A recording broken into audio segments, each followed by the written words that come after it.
Οκ. Τελευταία, όλο και πιο πολλά άτομα μου ζητάνε την άποψή μου για κάποιο βίντεο που έχουν βγάλει. Συνηθίζω να μην μπαίνω σχεδόν καθόλου σε τεχνικά κομμάτια, ωστόσο, επειδή βλέπω ότι όλο και πιο πολλοί θέλουν να ασχοληθούν λίγο πιο σοβαρά με το βίντεο, σήμερα θα σου πω 10 λάθη που κάνει ο κάθε αρχάριος βιντεογράφος. Και μέσα σε αυτούς, προφανώς και ήμουν και εγώ. Και μπορεί να είμαι και ακόμα. Να ξεκινήσω με το πρώτο πράγμα που φαίνεται από την αρχή σε ένα βίντεο. Το οποίο είναι και τα FPS που είναι τραβηγμένο. Καταλαβαίνω ότι μπορεί να έχεις πέσει θύμα του marketing, καθώς όλες οι καινούριες κάμερες διαφημίζουν πάρα πολλά FPS. Το νόημα όμως δεν είναι να λειτουργείς τα πιο δυνατά specs που σου διαθέτει μια κάμερα, αλλά να χρησιμοποιείς αυτά που σου δίνει απλά σωστά. Ο κάθε διαφορετικός αριθμός των FPS που χρησιμοποιεί δίνει ένα μοναδικό look στην τελική σου εικόνα. Και πάρε παράδειγμα ένα κουστούμι. Ναι, είναι πάρα πολύ εντυπωσιακό, αλλά δεν μπορείς να πας να παίξεις μπάσκετ με αυτό. Το κάθε ρούχο είναι φτιαγμένο για μια περίσταση. Αντίστοιχα και τα FPS. Τώρα, τα πιο κινηματογραφικά FPS είναι τα 24.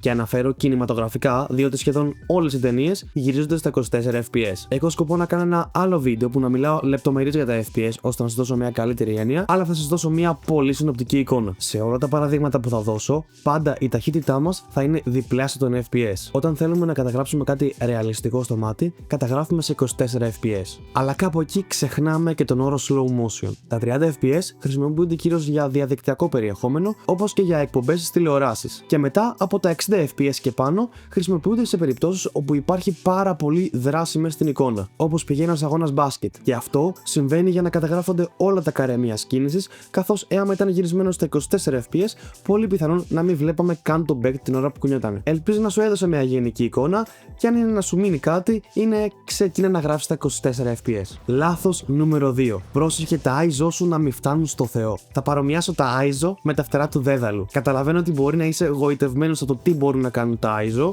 αλλά αν φτάσεις πάρα πολύ ψηλά, πίστεψέ με, θα καείς. Και με αυτό εννοώ ότι όσο ανεβάζεις τα ISO σου, το δυναμικό εύρος που καταγράφει η εικόνα ξεκινάει να μειώνεται, με αποτέλεσμα να μην έχεις μια τόσο δυνατή εικόνα όσο αφορά τα χρώματα. Ο κάθε παραγωγός μιας κάμερας αναγράφει στα τεχνικά χαρακτηριστικά ποια είναι τα native ISO μιας κάμερας. Όταν καταγράφεις λοιπόν βίντεο, όσο πιο κοντά θα είσαι στα native ISO της κάμεράς σου, τόσο πιο ωραία και ζωντανή θα είναι η εικόνα. Τώρα να αναφέρω ότι έχουν βγει πλέον κάμερες που δεν έχουν μόνο ένα native ISO, όπως παράδειγμα και η Nikon GX3 που χρησιμοποιώ αυτή τη στιγμή, αλλά έχουν και δεύτερα σε πιο υψηλά επίπεδα για να καλύπτουν ανάγκες όπου δεν επαρκεί ο φωτισμός. Χαρακτηριστικά παραδείγματα είναι η Sony FX3, η οποία έχει για παράδειγμα δεύτερο native ISO στα 12800, όπως και η Nikon GX3 που γράφω αυτή τη στιγμή, η οποία έχει δεύτερο native ISO στα 6400. Οπότε ναι, η κάμερά σου μπορεί να φτάσει σε μεγάλα ISO, αλλά σίγουρα κάτι θα χάσεις. Πολύ πιθανόν η κάμερά σου να γράφει σε μεγάλα ISO, γιατί την έχεις αφήσει να κάνει ό,τι θέλει μόνη της. Και πάμε στο λάθος νούμερο 3.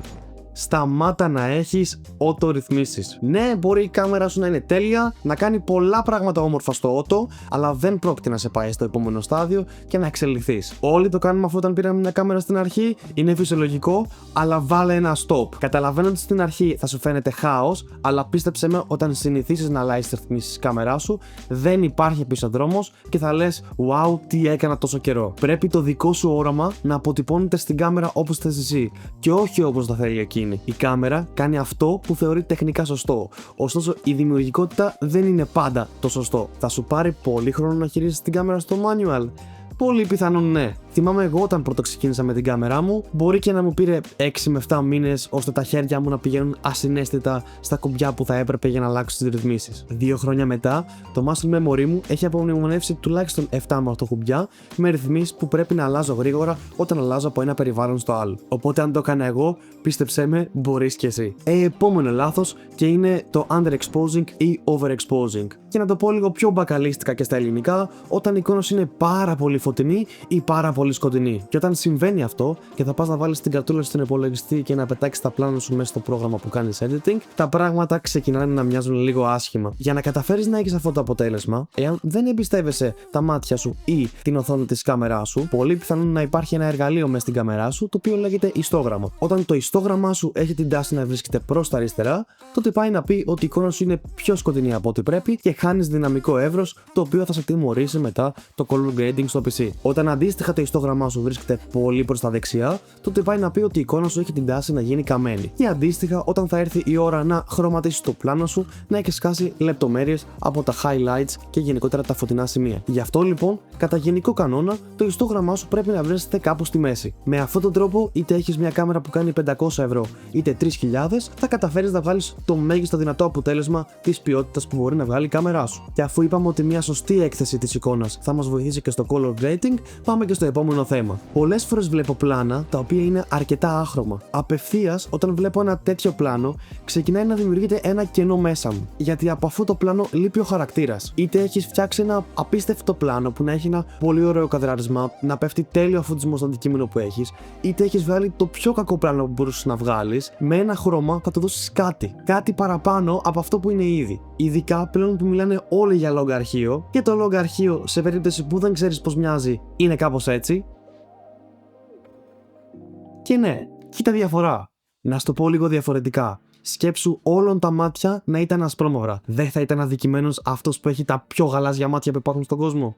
Θα ήταν λίγο αδικημένος. Το νούμερο 6 είναι να μην χρησιμοποιείς φώτα. Φώτα όπως έχω αυτό για να ξεχωρίζει από το background, φώτα όπως έχω αυτό εδώ για να προσδίδει μια διαφορετική πινελιά επίσης στο background, όπως και αυτό που έχω αυτή τη στιγμή μπροστά μου για να φωτίζει το πρόσωπό μου. Και σε καταλαβαίνω, και εγώ όταν ξεκίνησα είχα φτιάξει μια άπειρη λίστα με πράγματα που θα ήθελα να αγοράσω και το ποσό που μαζευόταν μου φαινόταν απίστευτο. Ξέρω, θέλεις να πάρεις καλύτερη κάμερα, να πάρεις οθόνες, να πάρεις rigs, να πάρεις τρίποδα. Ξέρω ότι θέλεις να πάρεις πολλά. Όμως πίστεψέ με, πρέπει να μάθεις να χειρίζεσαι το φως. Και δεν σου λέω ότι εγώ είμαι καλός σε αυτό. Πρόσφατα μπήκα στη διαδικασία να επενδύσω λίγο στο φωτισμό μου και ακόμα μαθαίνω και έχω πάρα πολλά να μάθω. Όμως προσπαθώ, γιατί ξέρω ότι ο φωτισμός ίσως να είναι και από τα πιο σημαντικά πράγματα όταν έχουν να κάνουν σχέση με μια εικόνα. Και αν και πάλι σκέφτεσαι τόσο πολύ το budget, ο φωτισμός δεν είναι μόνο τεχνητός. Υπάρχει και ένα φυσικό φως που μπορείς να δουλέψεις. You see, bro, I'm telling you.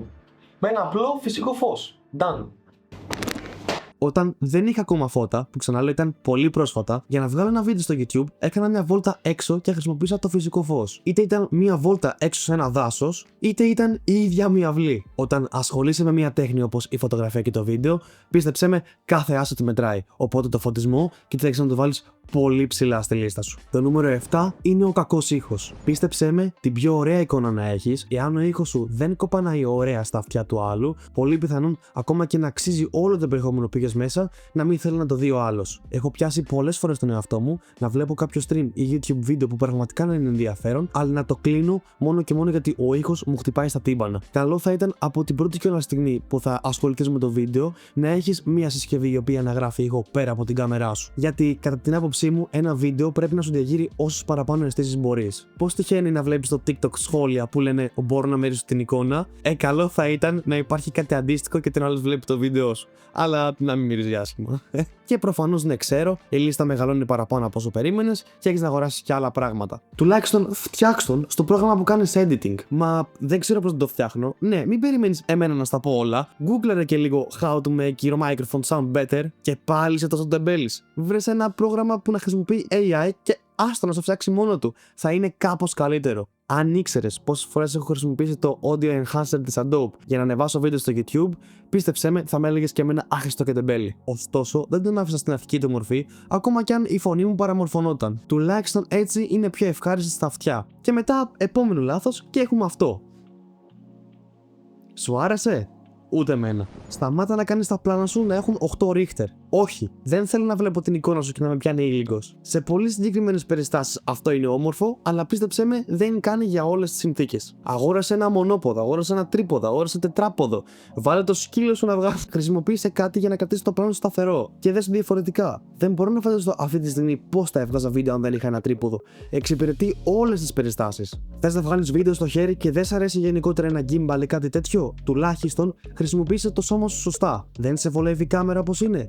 Πάρε ένα top handle ή side handles και βάλτε για να σε βοηθάει να πιάνεις καλύτερα την κάμερα. Σταμάτα να χρησιμοποιείς τη δικαιολογία. Εμένα μου αρέσει το βίντεο να είναι όσο πιο κοντά στη ροή μορφή του. Όχι!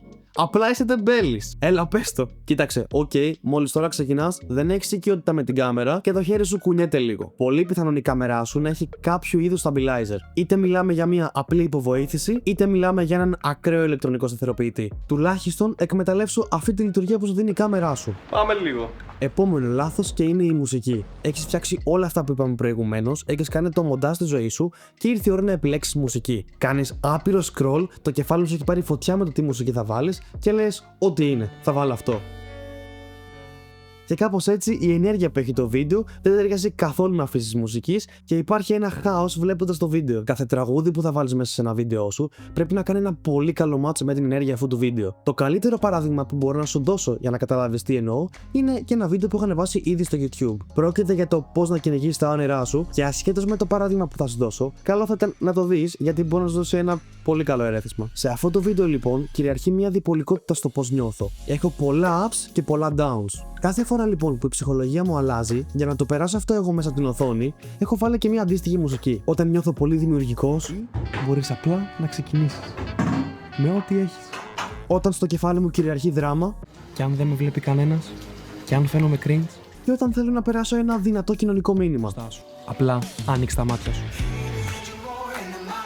Χωρίς τη μουσική, όλα αυτά που έλεγα μπορεί να ήταν και πάρα πολύ άβολα. Η μουσική που θα βάλεις σε ένα βίντεο μπορεί να κρύψει πράγματα που θα ακούγονταν άσχημα, αλλά και να δώσει μια πολύ γλυκή πινελιά σε αυτά που έχεις φτιάξει. Γενικότερα η μουσική κάνει την ιστορία σου πιο ενδιαφέρον. Και μόλις ανέφερα το τελευταίο λάθος που κάναμε και κάνουμε όλοι, ακόμα και μετά από χρόνια εμπειρίας. Και είναι η έλλειψη της ιστορίας. Όταν ένα βίντεο που φτιάχνεις συνδέεται με μια μικρή πλοκή, να έχει κάποιο είδους αρχή, μέση και τέλους, από ένα ακόμη βίντεο μετατρέπεται σε κάτι ενδιαφέρον. Έχεις να πεις κάτι. Ακόμα και αν αυτό είναι αδιάφορο, του δίνει μια διαφορετική οπτική. Και ναι, όταν ξεκινάς, έχεις να σκεφτείς τόσα πολλά πράγματα που η ιστορία το κάνει άπειρα δύσκολο. Και πολύ πιθανόν αυτοί που θα σου δώσουν τις πρώτες σου δουλειές να μην τους νοιάζει καθόλου αν θα υπάρχει ένα story και απλά να σου ζητήσουν να φαίνεται το προϊόν τους ελκυστικό. Ειδικά στην Ελλάδα κυριαρχεί πάρα πολύ το run and gun. Παίρνεις την κάμερά σου και τραβάς ό,τι βλέπεις μπροστά σου. Εγώ προσωπικά μπορώ να πω ότι άρχισα πάρα πολύ να βάζω μια πινελιά από ιστορία στα βίντεο μου. Ωστόσο, για καλή μου τύχη, οι επιρροές που είχα και τα βίντεο που έβλεπα από άλλους είχαν τουλάχιστον μέσα στο βίντεο τους ένα χαρακτήρα να μπαίνει μέσα σε μια σκηνή,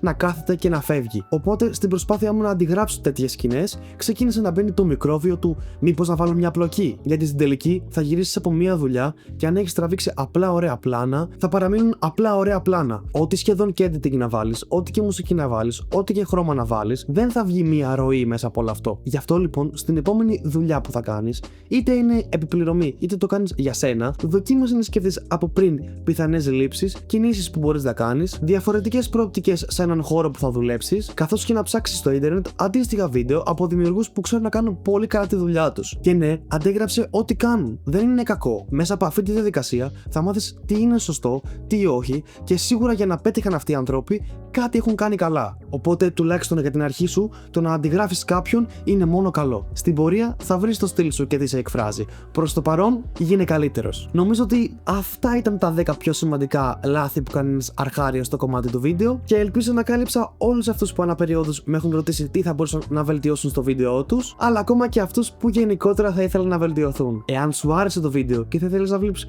περισσότερο σαν γι' αυτό, μην ξεχάσεις να κάνεις ένα like, ένα subscribe και ένα σχόλιο για να με παροτρύνεις να βάζω περισσότερο σαν γι' αυτό. Είμαι ο Φάνος Δημάς και τα λέμε στο επόμενο.